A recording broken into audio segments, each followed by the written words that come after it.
Mulai bermunculannya belasan areal tambak udang di wilayah pesisir selatan Jember menimbulkan keresahan warga nelayan dan petani.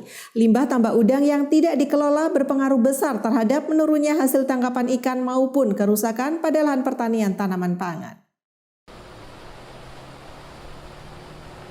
Warga nelayan maupun petani di kawasan Laut Selatan di Kecamatan Puger dan Kecamatan Gumukmas Kabupaten Jember resah dengan semakin banyaknya areal tambak udang di wilayahnya. Selain lokasi tambak menyalahi aturan batas antara areal tambak dengan bibir pantai yang tak lebih dari 100 meter, limbah tambak yang tidak dikelola dengan baik berdampak pada profesi petani dan nelayan.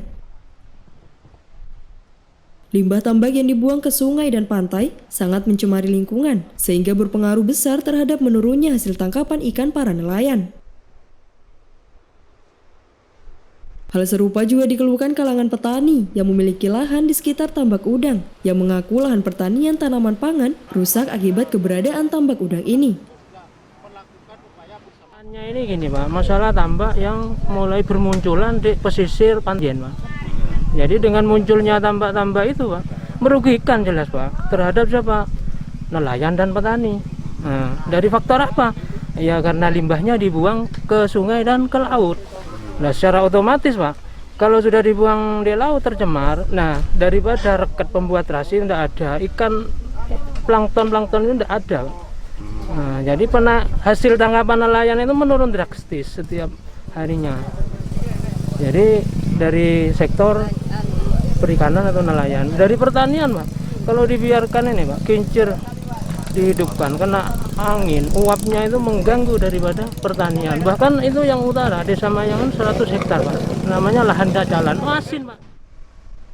Terkait persoalan ini, anggota DPRD Jember yang melakukan inspeksi mendadak di sejumlah lokasi tambak udang di Kecamatan Puger dan Gumukmas akan menindaklanjuti persoalan tambak udang yang dianggap merugikan masyarakat setempat.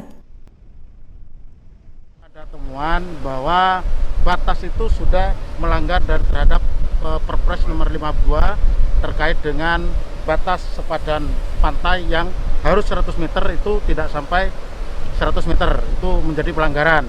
Adapun misalnya HGU-nya harus sudah terselesaikan, maka ini harus kita koordinasi dengan pihak BBN yang menerbitkan tanah HGU-nya itu agar menjadi evaluasi kembali.